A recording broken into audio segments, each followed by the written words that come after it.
નમસ્કાર, નિર્માણ ન્યૂઝની વિશેષ રજૂઆત ઝીરો અવર કાર્યક્રમ સાથે હું છું યજ્ઞ ત્રિવેદી. દર્શક મિત્રો, આજે ઝીરો અવર કાર્યક્રમમાં વાત કરવાની છે કે એક બાજુ જે રીતે મહારાષ્ટ્ર સરકાર અત્યારે તો સંકટમાં તો જોવા મળી રહી છે, પરંતુ હવે સંકટ મોચક બનશે કોણ તેને લઈને અત્યારે સવાલ યથાવત જોવા મળી રહ્યો છે.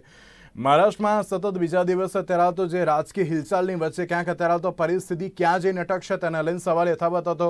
આજે જે પ્રમાણે સીએમ ઉદ્ધવ ઠાકરે દ્વારા જે રીતે ફેસબુક લાઈવ કરીને ક્યાંક જે પ્રજાજોગ સંબોધન તો જોવા મળ્યું હતું, પરંતુ આ પ્રજાજોગ સંબોધન નહીં પરંતુ એકનાથ શિંદે સાથે ક્યાંક સીધી વાત કરતા હોય તેવું પ્રતીત થતું હતું. અને આ તમામ પરિસ્થિતિની વચ્ચે ક્યાંક એકનાથ શિંદેને પણ એમ કહેવામાં આવ્યું છે કે તમે અત્યારે તો આ સુરત ગયા જે અત્યારે આ ધારાસભ્યોને લઈને પણ તમે ડાયરેક્ટ મને મળવા આવ્યા હોત તો હું અત્યારે સીએમ પદ પણ છોડી દેત અને સાથે જે અત્યારે શિવસેનાના અધ્યક્ષ તરીકે પણ છું તે પદ પણ હું છોડી દેત. પણ સવાલ એ થતો હોય છે કે આ તમામ જે પરિસ્થિતિ નિર્માણ થવા પામ્યું હવે આ જઈને ક્યાં અટકશે? કારણ કે એક બાજુ જે રીતે મહાવિકાસ આઘાડી પાર્ટીની જો વાત કરવામાં આવ્યો હતો અને તેમાં પણ જ્યારે શિવસેના હોય, કોંગ્રેસ હોય કે પછી એનસીપી હોય, હવે તે ક્યાં જઈને અટકશે? હવે ગઠબંધન ભારતીય જનતા પાર્ટી જોડે થશે કે પછી હવે આ ગઠબંધન ભારતીય જનતા પાર્ટીની વિરુદ્ધમાં કોઈ અત્યારે તો જોવા મળશે તેને લઈને પણ સવાલ યથાવત છે. આ તમામ પરિસ્થિતિમાં એક જ સવાલ અત્યારે તો જોવા મળી રહ્યો છે કે હવે એકનાથ શિંદે એ કરશે શું અને બીજી બાજુ ઉદ્ધવ ઠાકરે પાસે શું હજુ પણ કોઈ ચાન્સ છે સરકાર બચાવવા માટેના? તમામ મુદ્દા લઈને ચર્ચા વિચારણા કરીશું. આ તમામ મુદ્દા લઈને ચર્ચા વિચારણા કરવા માટે અમારી સાથે જોડી ગયા છે સંજયભાઈ તિવારી કે જેઓ વરિષ્ઠ પત્રકાર છે, સાથે જ રાજકીય વિશ્લેષક છે. રૂબીનાજી જોડાયા છે લોકશાહી સમાચારના પત્રકાર જેઓ મુંબઈથી અમારી સાથે જોડાયા છે, અને રાજેશભાઈ ઠાકર કે જેઓ રાજકીય વિશ્લેषक છે. जी आप ત્રણનું સૌથી પહેલા તો સ્વાગત છે. रुबीना जी, सबसे पहला मेरा सवाल आपको है कि जिस तरीके से अगर हम उद्धव सरकार की हम बात करें, लगातार दूसरे दिन राजकीय हिलचाल जो देखने मिली और जिस तरीके से अगर आज एफबी लाइव हमने देखा, आपने भी देखा होगा, हमने भी देखा और पूरी की पूरी जनता ने देखा, उसमें कोई प्रजा के लिए कोई बात नहीं थी. हाँ, वो कोरोना की बात ही शुरुआत में उन्होंने की थी, मगर उसके बाद हम देखना जाए ना तो डायरेक्ट एकनाथ शिंदे से बात करें और ऐसा कुछ दिखा था. क्या कहना चाहोगे सबसे पहले तो कि 2 दिन से जो अभी राजकीय हिलचाल हुई है महाराष्ट्र में उसके बारे में? जी, मुझे पहले तो यह कहना है कि अब महाराष्ट्र में सियासी संकट के बीच एक पोस्टर वॉर जो अभी शुरू हो गया है और जिस तरीके से उद्धव ठाकरे समर्थक जो है अब हम देख रहे हैं कि वो रास्ते पे उतर गए हैं, शक्ति प्रदर्शन करने लग गए हैं. दूसरी तरफ अगर हम जाएं पूना में तो भारतीय जनता पार्टी के कार्यकर्ताओं ने देवेंद्र फडणवीस को दोबारा महाराष्ट्र का मुख्यमंत्री बनाने की मांग की है. लेकिन जिस तरीके से समर्थक हमें अगर एक्टिव दिख रहे हैं उस तरीके से बीजेपी का कोई भी नेता अब तक आगे नहीं आया है. उन्होंने मीडिया से अब तक इस बारे में कोई भी बात नहीं की है. कल सुबह चंद्रकांत पाटिल ने माध्यम से बात की थी और मीडिया को कहा था कि अगर एकनाथ शिंदे हमारे सामने प्रस्ताव लेकर आते तो हम सोचेंगे जरूर. लेकिन अब तक कोई भी मीडिया में उन्होंने अपनी जो बोलना चाहिए था वो बोला नहीं है और यही बोल रहे हैं कि बीजेपी ने शिवसेना को तोड़ा है. लेकिन हम अगर आज सीएम का एफबी लाइव अगर हमने सबने ही देखा है, उस तरीके से सीएम बार बार ये कह रहे हैं कि हम बोला जा रहा है, आरोप किया जा रहा है कि बाला साहेब की शिवसेना जो है वो गुवाहाटी में और यहाँ की शिवसेना नकली है. लेकिन ये ऐसा नहीं है. बाला साहेब की शिवसेना एक ही है और आप जो भी जितने भी विधायक है, जितने भी ये हैं, ये सब मेरे अपने हैं और आप मेरे सामने आइए. और ये भावनिक गुहार जो है तो सीएम ने विधायकों को लगाई है. बिल्कुल संजय जी, जिस तरीके से अगर हम महाराष्ट्र की बात करें और महाराष्ट्र में उनके पास 40 विधायक है, ऐसा एकनाथ शिंदे जी ने तो कहा है, मगर उसके बाद की अगर हम बात देखें तो शिवसेना के विधायक महाराष्ट्र भाजपा के अध्यक्ष चंद्रकांत पाटिल के साथ गुवाहाटी के लिए भी निकले हैं. एक ऐसी भी बात सामने आई है. इसके ऊपर से कहीं पर यही सवाल अभी तो देख रहा है कि शिवसेना और साथ में महाराष्ट्र सरकार दोनों संकट में है. क्या कहना चाहेंगे आप? देखिए, ये सच है कि महाराष्ट्र की सरकार संकट में है, लेकिन महाराष्ट्र की सरकार से ज्यादा बड़ा संकट शिवसेना के अपने अस्तित्व का है. जिस तरह से घटनाक्रम बदल रहा है और चीजें बदल रही हैं और जिस तरह से इसमें जो राजनीति अब शिवसेना कर रही है, ये शिवसेना के लिए और भी खराब स्थिति में ले जा रहा है. अभी तक जो लड़ाई आपकी अंदर थी वो आपने फेसबुक लाइव और सारी चीजें करके आपने बाहर कर दिया। आपको जनता से बात करने की फुर्सत कभी रहती नहीं है।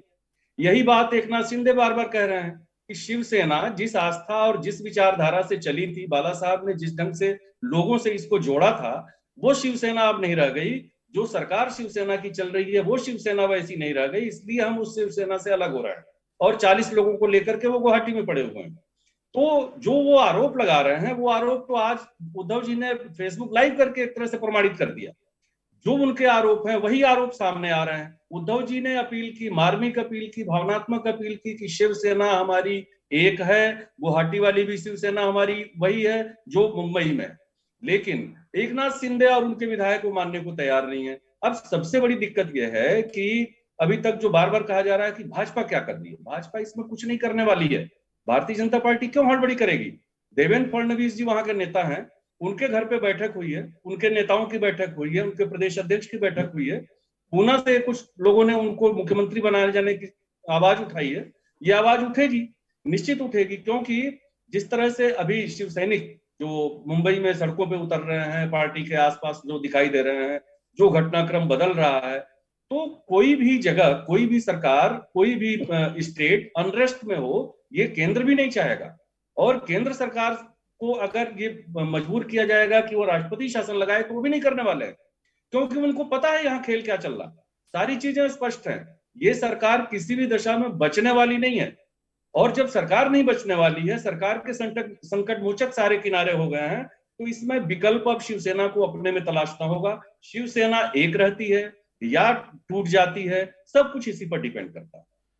બિલકુલ રાજેશભાઈ, એક બાજુ જે રીતે ક્યાંક સંકટમાં અત્યારે તો ઉદ્ધવ સરકાર તો જોવા મળી રહી છે, પણ સાથે એક સવાલ એ પણ જોવા મળતો હોય છે, ચલો તમે અત્યારે બચાવની પરિસ્થિતિમાં તો છો, અત્યારે તમે ગમે તેમ કરીને તમારી સરકાર બચાવવાની એક ટ્રાય કરો છો, પણ જ્યારે કેબિનેટ બેઠક મળતી હોય અને તેમાં પણ 8 જેટલા મંત્રીઓ તેમાં ગેરહાજર જોવા મળતા હોય, આદિત્ય ઠાકરે પણ તેમાં ગેરહાજર જોવા મળતા હોય, અને સાથે એક સવાલ એ પણ થતો હોય છે કે આ બધું થયું, ક્યાંક તમે હાર માની લીધી? આદિત્ય ઠાકરે જે રીતે ટ્વિટર જે એમના એકાઉન્ટ ઉપરથી મંત્રી તેઓ હતા અને તે પણ તેમના દ્વારા હટાવી લેવામાં આવ્યું છે, એટલે કે ક્યાંક અત્યારે તો હાલ જે સ્વીકારી લીધી કે શું? આની ઉપરથી એક સવાલ એ પણ થતો હોય છે ને.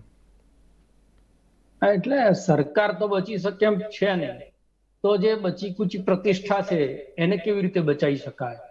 એનો જે પ્રયત્ન છે એ આ રાજનૈતિક માર્ગથી ઉદ્ધવ ઠાકરે અત્યારે કરી રહ્યા છે. અને આપણે જે કહીએ ભારતીય જનતા પાર્ટી સાયલેન્ટ છે, તમે ઉદ્ધવ ઠાકરેની આખી સ્પીચ સાંભળો તો આશ્ચર્યજનક રીતે એમણે ભારતીય જનતા પાર્ટીનું નામ આખા એપિસોડમાં લીધું નથી. બિલકુલ. એમણે એક પણ આરોપ એવો નથી કર્યો કે આ સરકારને અસ્થિર કરવા માટે ભારતીય જનતા પાર્ટી કર્ટન પાછળથી કામ કરે છે. એનું મૂળ કારણ એ જ હતું કે એ સાબિત કરવા માંગે છે કે શિવસેનાના દુશ્મનો શિવસેનાની અંદરથી છે, બહારથી નથી. એનસીપી અને કોંગ્રેસે દાખલા તરીકે ટેકો પાછો ખેંચ્યો હોત તો પણ બરોબર હતું, કાં તો ભારતીય જનતા પાર્ટીનું નામ દીધું હોત તો કોઈ એક બીજો દુશ્મન એ બતાવતા હતા, પણ એ નથી કરી રહ્યા. એ માત્ર જે શિંદે છે એને ટાર્ગેટ કરી રહ્યા છે કે ભાઈ શિવસેના જે હતી એને તોડવાનું જે કામ છે એ અંદરના લોકોએ કર્યું છે. બીજી વસ્તુ એ છે કે એની સાથે સાથે ઉદ્ધવ ઠાકરે બીજું કામ એ કરી રહ્યા છે કે બાલ ઠાકરેની જે વિરાસત છે એ વિરાસત તો 2019માં પણ હતી. હિન્દુત્વના એજન્ડાને બાજુમાં મૂકી અને એનસીપી ને કોંગ્રેસની સાથે ગયા. એ વખતે શિંદે પણ સાથે હતા એ નિર્ણયમાં. તો 2.5 વર્ષ સુધી તમને હિન્દુત્વ કેમ યાદ ના આવ્યું?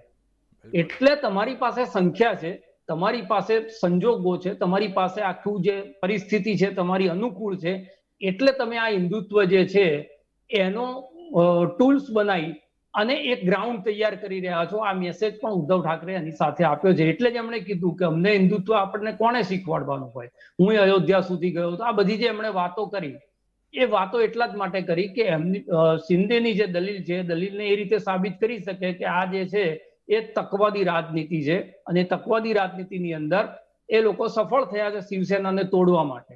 પણ વાત એ છે કે આ બધું થયા પછી પણ પ્રશ્નાર્થ એ જ છે કે ઉદ્ધવ ઠાકરે જે છે એ શિવસેનાને નથી સાચવી શક્યા. આ જે છે એના પ્રત્યક્ષ ને પ્રમાણની જરૂર છે નહીં, અને એટલા માટે ઉદ્ધવ ઠાકરે શિવસેનાની અંદર તો નબળા થશે જ, સાથે સાથે જે પાર્ટનર તરીકે એનસીપી ને કોંગ્રેસની સાથે છે એમાં પણ એ વીક સાબિત થશે. એટલે જો આ ગઠબંધન એમણે ચાલુ રાખ્યું અને આગળની જે ચૂંટણીઓ છે, કોર્પોરેશનની ચૂંટણીઓ આવી રહી છે, એની અંદર જો એનસીપી ને કોંગ્રેસ જે છે આવી થઈ જવાના, એટલે ટિકિટોની વહેંચણી વખતે પ્રશ્ન ઉભા થશે અને એ જો કોર્પોરેશન છે એની અંદર સાબિત થઈ જવાનું છે કે અસલી શિવસેના કોણ છે. કારણ કે એ લગભગ મહારાષ્ટ્રની અંદર બહુ જ મોટી ચૂંટણી છે અને એ ચૂંટણીમાં જ ખબર પડી જશે કે આ તૂટ્યા પછી શું પરિસ્થિતિ જાય. એટલે લોકો કોની સાથે છે ને એ જે મેન્ડેટ છે લેવા માટે લોકો પાસે જવું પડે, પણ એક મનોવૈજ્ઞાનિક દબાણ ઊભું કરવા માટે શું કરવું પડે તો શિવસૈનિકોને રસ્તા પર ઉતારવા પડે. આજે ધારાસભ્ય આપણે ગુજરાતમાં ખજુરાહો કાંડ થયો, શંકરસિંહ વાઘેલા જયારે બળવો કર્યો ત્યારે આપણે જોયું હતું બધા ધારાસભ્યોના ત્યાં રામધૂનો બોલાવાતી ને એમના ઘરના લોકોના ઘરની બહાર લોકોએ આમરણાંત ઉપવાસ કર્યા, ધરણા કર્યા. એટલે એક પ્રકારનો દબાવ જે તે ધારાસભ્ય ઉપર ઉભો થાય. કારણ કે હજી તો ગૌહાટીથી સુરતથી ગૌહાટી ને ગૌહાટીથી મહારાષ્ટ્ર સુધીની સફર તય કરી આવવાની છે અને આ જે 35 છે 35 ફ્લોર સુધી અકબંધ રહે એ જે કવાયત છે એ પણ શિંદે ભારતીય જનતા પાર્ટીએ બંને જણાએ કરવાની છે અને ભાજપા રોલમાં નથી એ માનવા માટે તો કોઈ તૈયાર જ ના થાય. કારણ કે એમનું જે રાજકીય આશ્રય આપવાનો હતો એ સુરતમાં કેમ અપાયો? કારણ કે અહીંયા ભારતીય જનતા પાર્ટીની સરકાર હતી, ત્યાં જ એ લોકો સુરક્ષિત રહી શકે. અને બીજી વસ્તુ એ છે કે હોટલની અંદર 40 કલાક માટે રાખીને પછી ગૌહાટી મોકલી દેવા, તો ફ્લાઇટ તો સીધી બોમ્બે થી પણ ગૌહાટી જઈ શકતી હતી. પણ જે ડિઝાઇન તૈયાર કરવાની હતી એ ગુજરાતની અંદર ડિઝાઇન તૈયાર થઈ. જે વાત હતી એમ છે ને ભારતીય જનતા પાર્ટી કે પ્રસ્તાવ આવે તો અમે વાત કરીશું, એ પ્રસ્તાવની બધી ડિઝાઇન તૈયાર થઈ. રાજેશભાઈ, ક્યાંક અત્યારે તો એ વસ્તુ એ પણ જોવા મળી ને કે અત્યારે જો કોઈ અલગ જગ્યાએ આપણે મોકલીશું તો ક્યાંક સિક્યોર નહીં હોય અને ગુજરાતમાં આપણે બધાને મોકલીએ તો ક્યાંક અત્યારે થોડી ઘણી સિક્યોરિટી મળી જશે. એક એવી પણ વાત હોય સિક્યુરિટી 40 કલાકમાં એવી કઈ સિક્યુરિટીમાં થ્રેટ આવ્યો કે સુરત થી ઉઠાઈને ગૌહાટી લઈ જવા પડ્યા? તમે સમજો, જે ડિઝાઇન તૈયાર કરવાની હતી, જે ધારાસભ્યોને સમજાવવાના હતા, એ બધું ગુજરાતની અંદર પતી ગયું હતું. અને એના પછી એ લોકોને અહીંયાથી, કારણ કે ગુજરાત છે એ મહારાષ્ટ્રથી નજીક છે એટલે શિવસેનાના જે નેતાઓ અહીંયા આવતા હતા એ પણ જે છે એ બહુ નજીકનું અંતર હતું એટલે વારે ઘડી આવી રીતે પ્રેશર કરે અને અહીંયાથી જો ના મળવા દે હોટલમાં તો બીજો મેસેજ જાય કે ભાઈ આ લોકો આમની સાથે સંવાદ નથી કરવા દેતા, એનો મતલબ કે આ લોકોને જબરજસ્તી રાખવામાં આવ્યા છે, એવો બીજો મેસેજ જાય. એ ભારતીય જનતા પાર્ટી કરવા નહોતી માંગતી ને એટલા માટે એમને સુરતથી એમનું કામ પતી ગયું છે 36-40 કલાક જે કરવાનું હતું એ પછી એમને ગૌહાટી શિફ્ટ કરી દીધા છે. હવે ગૌહાટીથી મહારાષ્ટ્રમાં આવે, મહારાષ્ટ્રની અંદર ફ્લોરમાં અલ્પમત ને બહુમતની જે રમત છે એ રમતની અંદર ટેકનિકલી પૂરી થાય ત્યારે આખું ચિત્ર સ્પષ્ટ થઈ જશે. પણ ઉદ્ધવ ઠાકરે જે છે એ આજે અત્યાર સુધીનો જંગ છે એ જંગની અંદર લગભગ पराजित થઈ ચુક્યા છે એવું સ્પષ્ટ થાય છે. रुबीना जी, जिस तरीके से अगर हम महाराष्ट्र की बात करें और 2 दिन से सरकार बचा रहे उद्धव, अब अपनी पार्टी को बचाने में कहीं पे दिख तो रहे हैं, मगर उसके साथ एक और सवाल ये भी है कि उद्धव ठाकरे को शरद पवार ने एक सलाह दी है और वो दी है कि शिंदे को ही अब सीएम बना दो. आप क्या कहोगे उसके बारे में? और साथ में एकनाथ शिंदे ने भी बोला है कि बेमेल गठबंधन से हम बाहर आना बहुत जरूरी है.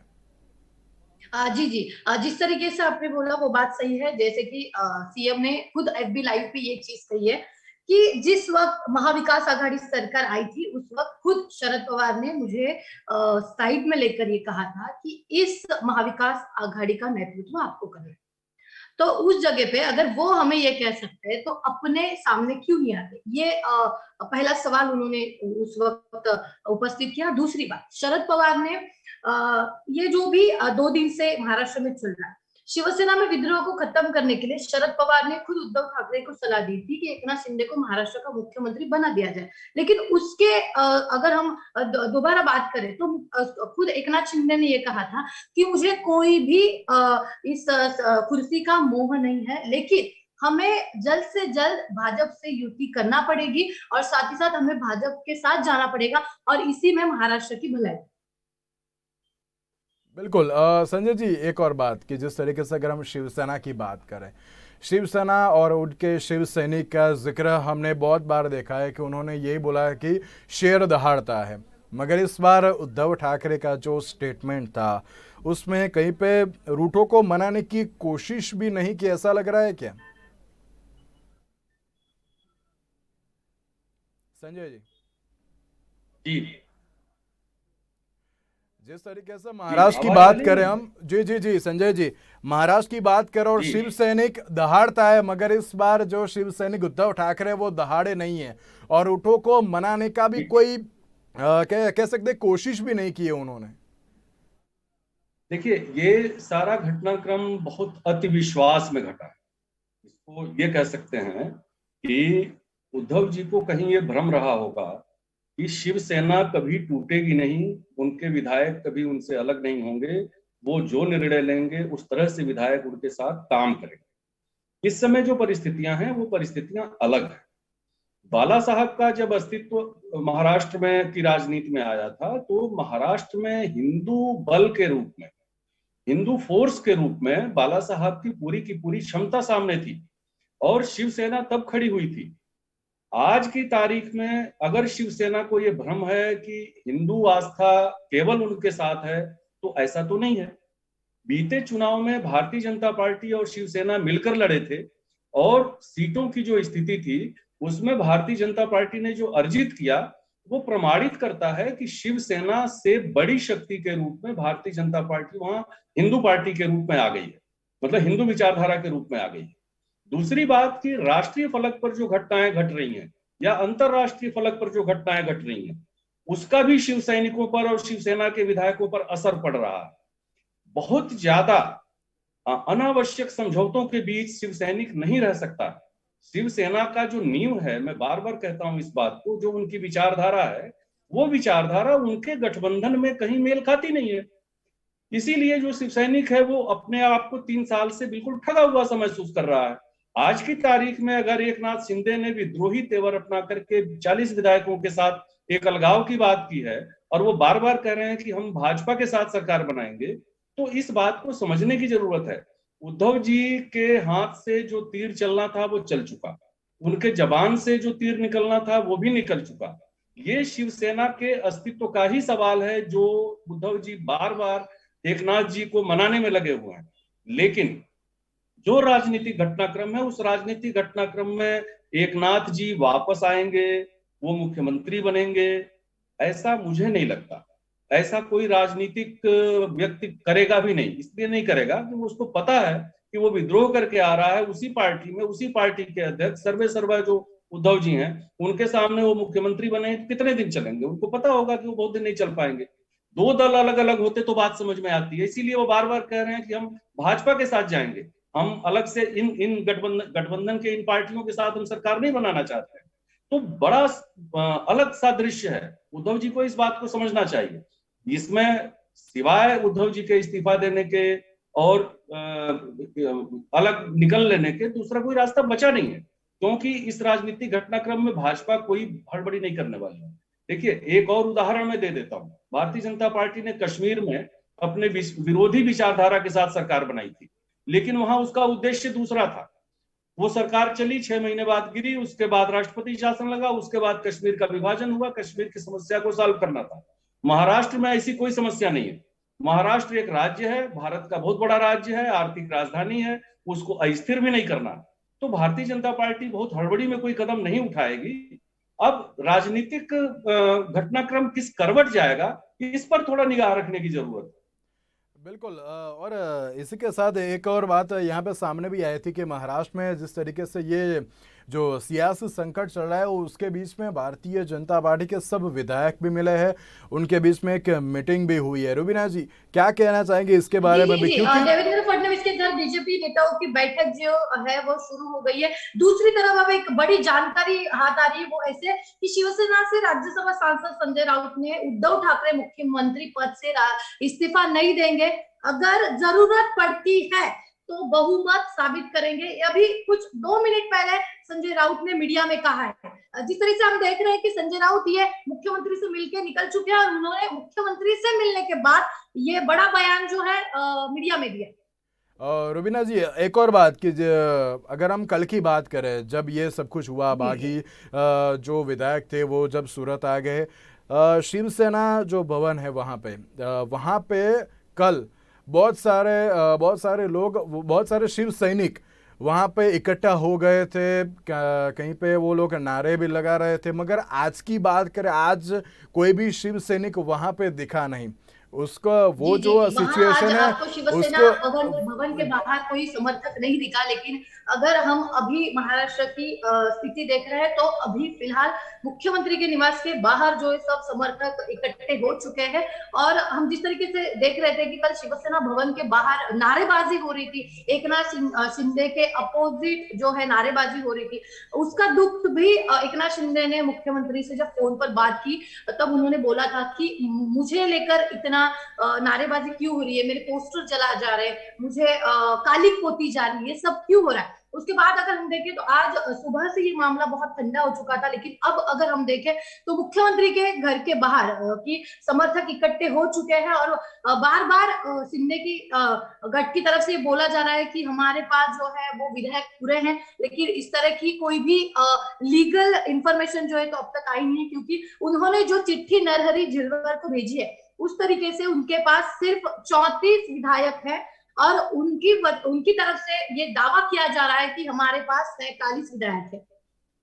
બિલકુલ રાજેશભાઈ, એક બાજુ જે રીતે ક્યાંક એક સવાલ એ પણ થતો હોય ને કે જ્યારે મહારાષ્ટ્રની વિધાન પરિષદની ચૂંટણી બાદ ક્યાંક શિવસેનામાં નારાજગીનો માહોલ જોવા મળ્યો હતો ને જે પ્રમાણે કહી શકાય કે 10મી જૂને રાજ્યસભાની જે ચૂંટણી થઈ હતી ને ત્યારબાદથી આ પ્રકારની પરિસ્થિતિનું નિર્માણ થયું છે અને અત્યારે હાલ પણ જ્યારે શિવસેનાનું ક્યાંક અસ્તિત્વનો એક સવાલ પણ આવી ગયો છે, એટલે કે અસ્તિત્વનો સવાલ આવ્યો ત્યારે જ ક્યાંક જે ઉદ્ધવ ઠાકરેને અત્યારે હિન્દુત્વ યાદ આવ્યું તેના લઈને પણ એક સવાલ યથાવત જ છે ને, અને સાથે તેમના દ્વારા એમ કહેવામાં આવ્યું કે આ પ્રમાણે અત્યારે તો જો તમે મુંબઈ છોડી દો છો એટલે કે મહારાષ્ટ્ર છોડી દો છો, સુરતમાં જઈને તમે વાત કરો છો, અમારી જોડે એને તમે કેમ નથી વાત કરી શકતા। ત્યારે એકનાથ શિંદે દ્વારા પણ એમ કહેવામાં આવ્યું હતું કે અમે ક્યાંક પહેલેથી જ નારાજ હતા તેમ, શું કહેશો આપ?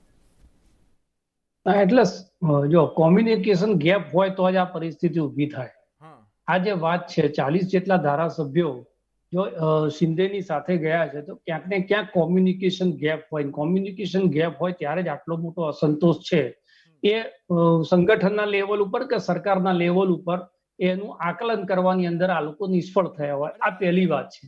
રાજેશભાઈ એક સવાલ એ પણ કે જ્યારે એકનાથ શિંદેની વાત થતી હોય તો એક પ્રખર શિવ સૈનિક તો છે અને જે પ્રમાણે કહી શકાય કે એક 2019માં એ સીએમ પદના દાવેદાર પણ હતા એક સમયે, પણ તેમને ક્યાંક સાઇડ ટ્રેક કરવામાં આવે ને ત્યારથી લઈને અત્યાર સુધી આ પ્રકારની પરિસ્થિતિ જોવા મળી। હા, એટલે 2019માં જે ભારતીય જનતા પાર્ટીને રંજ રહી ગયો હતો એ જ વસ્તુ શિંદેને હતી, કારણ કે આખી મેં જે પહેલા કીધું એ હિન્દુત્વની બધી વાત બરોબર છે, મૂળ તો જે આઈડિયોલોજી છે એ સત્તા છે, એટલે બીજી બધી વાતો છે ગૌણ છે, આની અંદર સત્તા જે છે મહત્વની છે। અને એટલે હવેની જે વાત છે ને કે ભાઈ એમણે જો મુખ્યમંત્રી થવું હતું, ઉદ્ધવ ઠાકરેને પહેલો પ્રસ્તાવ એ કીધો હતો કે ભાઈ મારે મુખ્યમંત્રી થવું છે, પણ એમણે જે એમ કીધું કે ભારતીય જનતા પાર્ટીની સાથે તમે જાઓ તો એનો મતલબ જ આખી સ્ક્રિપ્ટ છે એ ક્યાં ને કોણે તૈયાર કરી છે એ સાબિત થઈ જાય છે આની અંદર, કારણ કે એનસીપી અને કોંગ્રેસને આમાંથી સાઈડ કરવાની વાત છે, શિવસેનાના નાની, અને ભારતીય જનતા પાર્ટીનો એક સ્વભાવ રહ્યો, તમે એમના બધા જ ગઠબંધન જોઈ લેજો, જે ભારતીય જનતા પાર્ટીનો પાર્ટનર થયો હોય એ પાર્ટનર કાલાંતરે ખતમ થઈ ગઈ। તમે અકાલી દળને જુઓ, તમે બિહારની અંદર નીતિશ કુમારને જુઓ, દરેક જગ્યાએ એમનો જે પાર્ટનર છે પહેલા ભારતીય જનતા પાર્ટી નાનો ભાઈ હોય પછી એ તરત જ મોટો ભાઈ થઈ જાય। આ સ્થિતિ જે છે શિવસેનાની સાથે થઈ રહી હતી, શિવસેનાને ચલાવી લેવા માંગતી નહોતી, એટલા માટે એમણે મોટા ભાઈ સાબિત થવા માટે આ મુખ્યમંત્રી વાળી શરત મૂકી હતી, અને એમાં વાત એવી હતી કે અમિત શાહ સાથે આ બધી ચર્ચા થયેલી છે, એટલે એમણે જે એમની વાત હતી એને પકડી રાખી પહેલો શિવસેનાનો મુખ્યમંત્રી। પણ ઉદ્ધવ ઠાકરે ચૂક ત્યાં કરી ગયા કે એમણે બાલ ઠાકરેની જેમ કિંગ મેકરની ભૂમિકામાં રહેવાનું હતું અને શિંદેને મુખ્યમંત્રી જો બનાવી દીધા હોત, આજનો ઘટનાક્રમ બન્યો હોત તો એ જે નિષ્ફળતાનું ઠીકરું છે એ મુખ્યમંત્રી ઉપર નાખી અને એ કિંગ મેકરની ભૂમિકાની અંદર બહાર રહી શક્યા હોત। ઉદ્ધવ ઠાકરે પોતાની પ્રતિષ્ઠા દાવ ઉપર મૂકી દીધી મુખ્યમંત્રીની ખુરશીમાં, અને જે શરદ પવારની વાત ચાલી રહી છે કે એમણે કીધું કે તમે થાવ, તો એ વાત એટલા માટે હતી કે ક્યાંક આદિત્ય ઠાકરેનું નામ ચાલતું હતું અને એ જુનિયરની સાથે આટલા સિનિયર લોકો સરકારમાં બેસવા માટે તૈયાર ના હોય, અને એટલા માટે શરદ પવારે જે છે એ ઉદ્ધવ ઠાકરેનું નામનો પ્રસ્તાવ મૂક્યો કે ભાઈ તમે જો આવતા હો તો અમે તૈયાર છીએ। અને એ ગેમની અંદર ઉદ્ધવ ઠાકરે આ મોહ છે એ જતો કરી શક્યા નહીં. બાકી એ વખતે એમણે એમ કીધું કે ના, અમારી જે પરંપરા છે એ પ્રમાણે હું મુખ્યમંત્રી નહીં થઉં પણ શિંદેને મુખ્યમંત્રી બનાવી દઈશું. તો આ આખી જે પરિસ્થિતિ છે, પરિસ્થિતિની અંદર પોતાની જાતને ઉદ્ધવ ઠાકરે બચાવી શક્યા હોત, જે અત્યારે થઈ શક્યું નથી. संजय जी, एक आखिरी सवाल आपको कि जिस तरीके से अगर हम शिवसेना के अस्तित्व की बात कर रहे हैं, शिवसेना का अस्तित्व बचाने के लिए अब कोई विकल्प यानी कि कोई ऑप्शन है? देखिए, अभी उद्धव ठाकरे जी ने जब संबोधित किया था लाइव, उसके बाद एकनाथ शिंदे जी का एक ट्वीट आया, ये लगभग 8:11 पे, मैंने अभी से थोड़ी देर पहले, और एकनाथ जी ने कहा है कि शिवसेना के अस्तित्व को बचाए रखने के लिए सबसे जरूरी है कि हम गठबंधन से बाहर हों। अब इससे बड़ा संदेश क्या हो सकता है? रिटर्न संदेश है उनका कि जो कांग्रेस और एनसीपी है, घटक दलों की जो गठबंधन की सरकार है, इस सरकार में केवल घटक दल अपना काम कर पा रहे हैं और उन्हीं के काम हो रहे हैं।